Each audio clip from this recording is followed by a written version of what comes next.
नमस्ते दोस्तों, सीकर क्लास में आपका स्वागत है। आज अपन एसएससी सीजीएल 2023 में जो अभी रिसेंटली पेपर लगे थे उनमें से कुछ इंपॉर्टेंट क्वेश्चन को पिक करके उसको सोल्व आउट करने की कोशिश करेंगे। तो आपके सामने क्वेश्चन आएंगे तो आपको करना क्या है, पहले खुद को सोल्व आउट करके देखना है, फिर बाद में सोल्यूशन देखना है।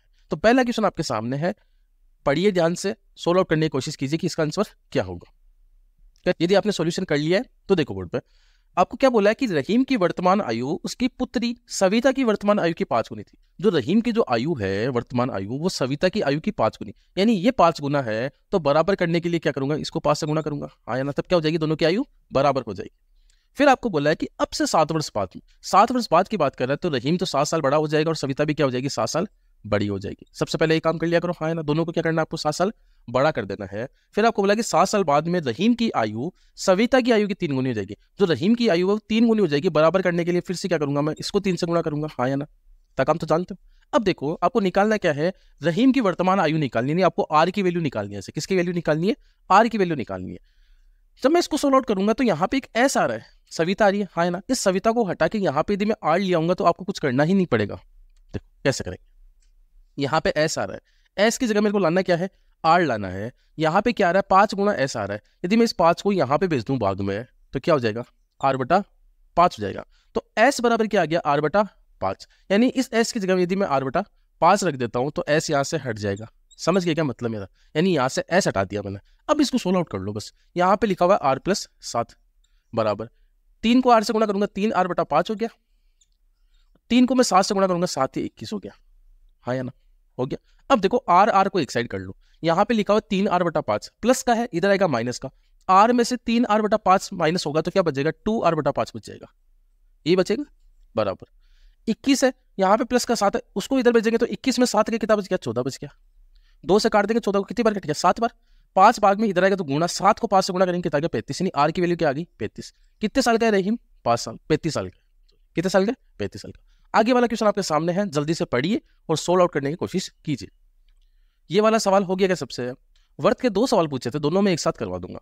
पहला क्वेश्चन ये आपके सामने है, क्या बोला आपको कि एक वर्त के केंद्र से उसकी 40 सेंटीमीटर लंबी जीवा पर एक 15 सेंटीमीटर लंबाई का लंब खींचा जाता है तो वर्त की त्रिज्या ज्ञात कीजिए। जब भी आपको जीवा दे रखा है, लंब की लंबाई दे रखा है और त्रिज्या पूछ रहा है, तीनों चीज एक साथ पूछ रहा है, तो देखो आपके दिमाग में क्या डायग्राम आना चाहिए। एक वर्त है, एक वर्त है, ढंग से बना देता हूँ लोगों को। एक वर्त, इसकी एक जीवा दे रखी है आपको, क्या दे रखी है, जीवा। कितनी लंबाई दे रखी है, 40 सेंटीमीटर। कितनी सेंटीमीटर, 40 सेंटीमीटर। इसके केंद्र से लंब खींचा जाता है कितने सेंटीमीटर का, 15 सेंटीमीटर का। देखो ये मैंने मान लिया इसका केंद्र है, इससे क्या किया जाता है, 15 सेंटीमीटर का लंब खींचा जाता है। आपको ध्यान क्या रखना है इसमें, जो ये लंब अपन खींचते हैं ये इस जीवा को 2 बराबर भागों में बांटता है। बस यही बात ध्यान रखनी है, ये जो लंब है ये जीवा को 2 बराबर भागों में बांटता है। यानी 40 सेंटीमीटर की थी तो ये 20 सेंटीमीटर की तो ये रह गई और 20 सेंटीमीटर की ये रह गई। आपको निकालना क्या है, वर्त की त्रिज्या निकालना है। यानी आपको वर्त की त्रिज्या ये निकालिए, त्रिज्या होगी वर्त की, हाँ या ना, इसकी वैल्यू आपको निकालनी है। देखो लंब खींचा जाता है तो यहाँ पे 90 डिग्री का एंगल बनाता है और यहाँ पे बनता है क्या, समकोण त्रिभुज बनता है। क्या बनता है, समकोण त्रिभुज। लंब की लंबाई आपको 15 दे रखी है, लंब खींचा था इसकी लंबाई कितनी है, 15 दे रखी है। नीचे वाली आधार कितनी हो गई, 20 हो गई। आपको निकालना है क्या, कर्ण निकालना है, हाँ या ना। त्रिज्या क्या होगी, कर्ण ही है, हाँ या ना। देखो ट्रिपलेट आप जानते हो 3 4 5 होता है, क्या ट्रिपलेट होता है, 3 4 5 होता है। इसके गुणज भी क्या होते हैं, ट्रिपलेट होते हैं। तो ये देखो यहाँ पे 20 दिख रहा है, यहाँ पे 15 दिख रहा है। यदि मैं इसको 5 से गुणा कर दूं, एक बार करके देखो, 5 से गुणा करेंगे तो ये क्या आ गया, 5 थी 15, 5 चौक 20 और 5 25। ये भी क्या होते हैं, ट्रिपलेट होते हैं। ये भी क्या होते हैं, ट्रिपलेट होते हैं। ये 15 दे दिया, ये 20 दे दिया, तो ये क्या होगी, 25 होगी या नहीं होगी, हाँ या ना। क्या होगी त्रिज्या, 25। तो ये क्या आ गया, आपका आंसर आ गया। कर सकते हो, एकदम बेसिक से बताया, कोई दिक्कत नहीं है। आगे वाला क्वेश्चन भी सेम ऐसा ही है, करके देखिए, जल्दी से करिए। आगे वाला क्वेश्चन वाला सवाल हो गया क्या सबसे, जिससे भी ये सवाल नहीं हो रहा है उसको डायग्राम नहीं पता इनके। यदि एक बार आप डायग्राम सीख लोगे इनका बनाना तो फिर आप आराम से कर पाओगे। आपको बोला क्या है कि 2 सेकेंडरी वर्तों की त्रिज्या है वो 10 और 6 दे रखी है। बड़े वर्त की उस जीवा की लंबाई ज्ञात कीजिए जो छोटे वर्त को स्पर्श करती हो। क्या करेंगे, देखो 2 वर्त बनाने हैं जिनका केंद्र एक ही हो। मैंने 2 वर्त बनाए हैं जिनका केंद्र क्या हो, एक हो। ये मैंने क्या बना दिया, 2 वर्त बना दिया जिनका केंद्र क्या है, एक ही है। इसको अपन क्या बोलते हैं, सेकेंडरी वर्त बोलते हैं। आपको बोला उस जीवा की लंबाई ज्ञात करनी है बड़े वाले वर्त की जो छोटे वाले वर्त को स्पर्श करे, यानी इसकी लंबाई आपको फाइंड आउट करनी है जो छोटे वाले वर्त को क्या करे, स्पर्श करे। आपको बोला कि छोटे वाले वर्त की त्रिज्या कितनी देखी है, 6। तो आपको इसको तो 6 मानिए कि आगे छोटे वाले वर्त की त्रिज्या कितनी आ गई, 6 आ गई। बड़े वाले वर्त की त्रिज्या आपको दे रखी है 10, इसकी लंबाई क्या दे रखी है आपको, 10। सेम टू सेम पहले वाला सा सवाल बन गया। ये आपको दे दी 10, ये दे दी 6। आप जानते हो कि ये 2 बराबर भागों में बटेंगी, हाँ या ना। इसकी वैल्यू आपको फाइंड आउट करनी है। ट्रिपलेट क्या होता है? 3 4 5 होता है। क्या होता है? 3 4 5। यदि मैं इसको 2 से गुणा कर दूंगा तो क्या हो जाएगा? 6 8 10 हो जाएगा। ये भी क्या होता है? एक ट्रिपलेट होता है, हाँ या ना। तो देखो ये 6 दे दी आपको, ये 10 दे दी, तो ये क्या होगा? 8 होगी। क्या होगी वैल्यू इसकी? 8 होगी। जब इसकी वैल्यू 8 है, आपको पूरी जीवा की लंबाई पूछी तो 8 और 8 कितनी होगी? 16। तो क्या आंसर आ गया? 16 आंसर आ गया। कर सकते। आगे वाला क्वेश्चन आपके सामने है, जल्दी से सॉल्यूशन करने की कोशिश कीजिए। ये वाला सवाल हो गया सबसे, ये बेईमान दुकानदार का सवाल है जो अधिकतर एग्जाम में पूछा जाता है। देखो कैसे करेंगे इसको। जिसको प्रॉब्लम आ रही है सवाल में, वो 2 मिनट के लिए बोर्ड पे देखना, कभी गलत नहीं करोगे ऐसे सवाल। 1 किलोग्राम के स्थान पर 940 ग्राम का उपयोग किया जाता है, साथ में 4% प्रॉफिट अलग से कमाया जाता है, तो वास्तविक लाभ आपको फाइंड आउट करना है। अपने आप को दुकानदार मान के सोचो कि आप खुद दुकानदार हो और आप गए हो मार्केट। आपने एक टॉफी का पैकेट लिया जिसमें 1000 टॉफी आई है। कितनी टॉफी आई है? 1000 टॉफी आई है। आप अगले को रुपए कितने दिए हो? 1000। यानी आपकी जेब से कितने रुपए लगे हैं? एक टॉफी का 1 रुपए लगे। इतनी बात आप समझ गए।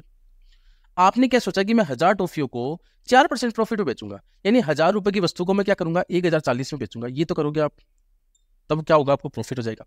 1000 टॉफियां कितने रुपए की बेचूंगा मैं? 1040 की बेचूंगा। पर आपका लालच थोड़ा सा और बढ़ गया। आपने क्या किया? आपने सोचा कि 1000 टॉफियां मैं किसी को दूंगा तो कोई गिनेगा तो है नहीं, तो मैं एक काम करता हूँ, 1000 टॉफियां नहीं देके 940 टॉफियां ही देता हूँ अगले को। क्या करूंगा? 1000 टॉफियां नहीं देके 940 टॉफियां ही अगले को दे दूंगा। तो आपने क्या किया? 1000 टॉफियां नहीं दी, आपने क्या किया? 940 टॉफियां ही अगले को दी है, और अगले से रुपए कितने लिए आपने? 1040 रुपए। तो देखो आपने किया क्या है, आपने 940 रुपए का सामान 1040 में बेच दिया।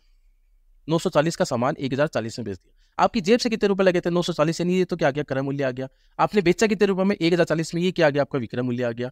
और प्रॉफिट कितने का हो गया? एसपी माइनस सीपी क्या होता है? प्रॉफिट होता है। 100 रुपए का क्या किया आपने? प्रॉफिट कमा लिया। समझ गए क्या? आपने 940 रुपए की वस्तु 1040 में बेच दी। देखो वास्तविक लाभ निकालना है तो लाभ प्रतिशत क्या होता है? प्रॉफिट अपॉन सीपी इंटू 100 होता है। क्या होता है? Profit upon CP into 100। Profit कितने रुपए कमा लिया आपने? 100 रुपए का कमा लिया।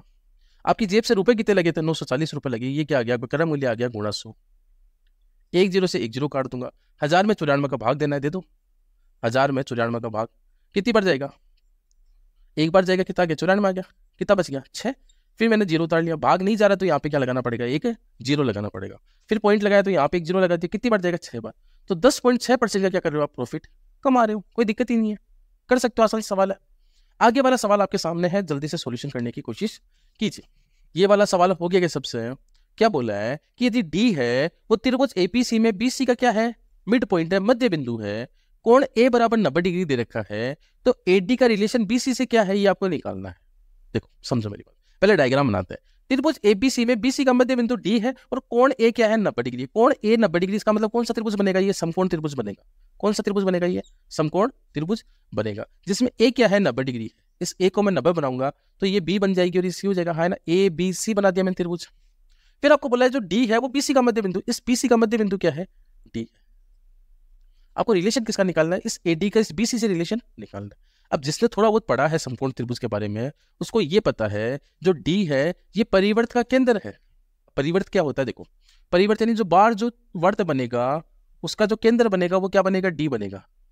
डायग्राम से आपको नहीं पता चल रहा होगा पर ये डी क्या है? इस वर्त का केंद्र है। यदि ये वर्त का केंद्र होगा तो ये ए डी और ए क्या होगी? डी और ए क्या होगी? वर्त की त्रिज्या होगी। ये क्या हो जाएगी? वर्त की त्रिज्या। डी और बी भी क्या होगी? वर्त की त्रिज्या होगी। और डी और सी भी क्या होगी? वर्त की त्रिज्या होगी, हाँ या ना। आपको रिलेशन निकालना है इस एडी का बी और सी के साथ। बी और सी क्या होगी? वर्त का व्यास होगी। क्या होगी? वर्त का व्यास। इस वर्त का व्यास और त्रिज्या में क्या रिलेशन होगा? वर्त का व्यास की आधी क्या होती है? त्रिज्या होती है, हाँ या ना। यानी बीडी बराबर क्या होगा? सॉरी एडी बराबर क्या होगा? बीसी का आधा। यदि बीसी का आधा कर दूंगा तो वो किसके बराबर हो जाएगा? एडी के बराबर हो जाएगा। सही बात है ना, हाँ या ना। कर सकते हो, ये सा सवाल था। आगे वाला क्वेश्चन करते हैं। ये वाला सवाल हो गया कि सबसे क्या बोला आपको क्वेश्चन में कि एक चोर 3 AM पर एक वेन चुराता है, 3 बजे रात को वेन चुराता है और 57 की स्पीड से चलता है।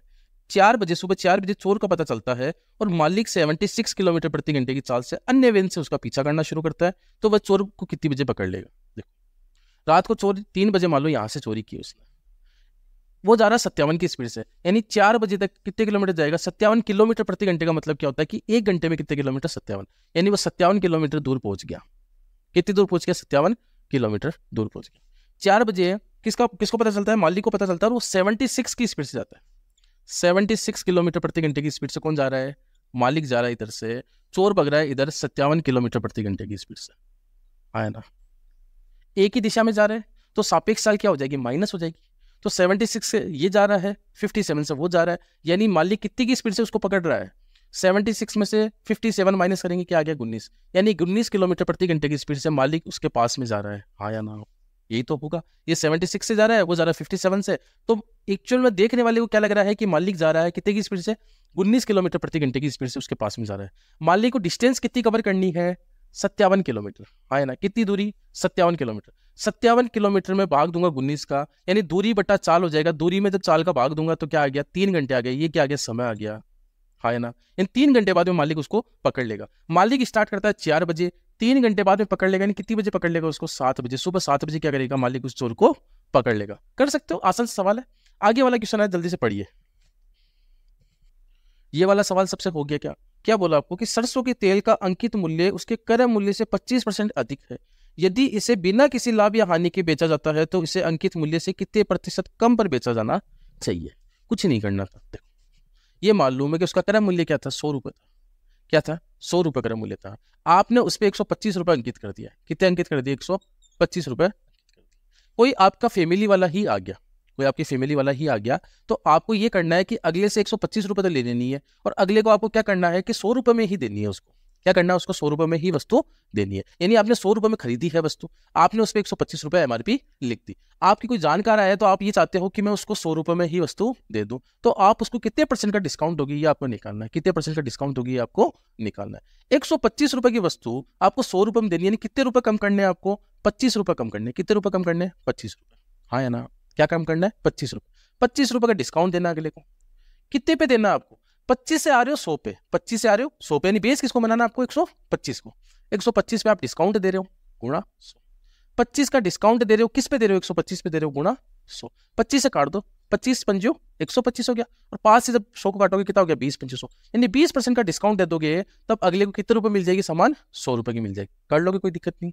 आगे वाला क्वेश्चन करते हैं। ये वाला सवाल हो गया क्या सबसे? देखो, क्या क्वेश्चन था कि 7b minus 1/4b equal to 7 दे रखा आपको। वैल्यू किसकी निकालनी थी आपको? 16b square plus 1/49b square की वैल्यू निकालनी थी। यहाँ पे आ रहा 7b, यहाँ पे आ रहा 16b स्क्वायर। यदि 7b का होल स्क्वायर करेंगे, यानी 7b का स्क्वायर करेंगे तो क्या बनेगा? 49b स्क्वायर बनेगा, जो कि क्या है? नीचे है। अपन को चाहिए कि यहाँ पे 16b स्क्वायर चाहिए, यानी यहाँ पे होना क्या चाहिए? किसका स्क्वायर करेंगे तब 16b बनेगा? 4b का। हाँ ना? यहाँ पे क्या चाहिए आपको? 4 चाहिए था। देखो, 4 चाहिए तो अपन क्या करेंगे? इसको 4/7 से गुणा कर देंगे। क्या करेंगे? 4/7 से गुणा करेंगे, जिससे 7 से 7 कट जाएगा, क्या बचेगा? 4b बच जाएगा। इसको मैं 4/7 से गुणा किया, तो इसको भी मेरे को 4/7 से गुणा करना पड़ेगा, और इसको भी किससे गुणा करना पड़ेगा? 4/7 से गुणा करना पड़ेगा। क्योंकि आपको रीजन समझ में आ गया, क्योंकि आपको यहाँ पे 16 बनाना है। हाँ या ना? यानी यहाँ पे 4b लाना था आपको। देखो, 7 से मैंने 7 को काट दिया, 4 से मैंने 4 को काट दिया, 7 से मैंने 7 को काट दिया, क्या बच गया? यहाँ पे 4b बच गया। यहाँ पे तो फिर माइनस का चिन्ह था, यहाँ पे क्या बच गया? 1/7 भी बच गया, बराबर 4। अब जम गया काम। क्या बन गया? यहाँ पे 4 चाहिए था आपको, 4 आ गया। यहाँ पे देखो 49 लिखा हो तो यहाँ पे 7 आ गया। अब हो जाएगा काम। क्या करना है? बस स्क्वायर करना है। कर लो, इसका स्क्वायर कर दो, इसका स्क्वायर कर दो। ये a माइनस बी बन रहा है। a माइनस बी का होल स्क्वायर का फॉर्मूला क्या होता है? a square plus B square minus 2ab होता है। तो a स्क्वायर, इसका स्क्वायर करेंगे क्या आ जाएगा? 16b स्क्वायर प्लस 1/7 का स्क्वायर करेंगे क्या बन जाएगा? 49b स्क्वायर बन गया, माइनस 2ab। तो 2 लिखा है मैंने। a की वैल्यू क्या है? यहाँ पे 4b है, गुणा b की वैल्यू क्या है? 1/7b है, बराबर 4 का स्क्वायर क्या हो जाएगा? 16। कोई दिक्कत नहीं। आपको वैल्यू किसकी निकालनी है? इसकी। ये जो है उसको उधर भेज देंगे। देखो, जो कट रहा है उसको काट दो, b से b कट गया। यहाँ पे क्या रहा है? 4 गुणा 2। एक काम करो, उसको उधर भेज दो। 4 दूनी 8 हो गया, 8/7 हो गया। माइनस का 8/7 है, उसको उधर भेजेंगे तो क्या हो जाएगा? प्लस का 8/7 हो गया। 16 को 7 से गुणा करेंगे, कितना हो गया? 16 7 112 होता है। 16 7 112, 112 में 8 जोड़ेंगे क्या हो गया? 120। 120/7 क्या आ गया? आपका आंसर आ गया। कर सकते हो, कोई दिक्कत नहीं है।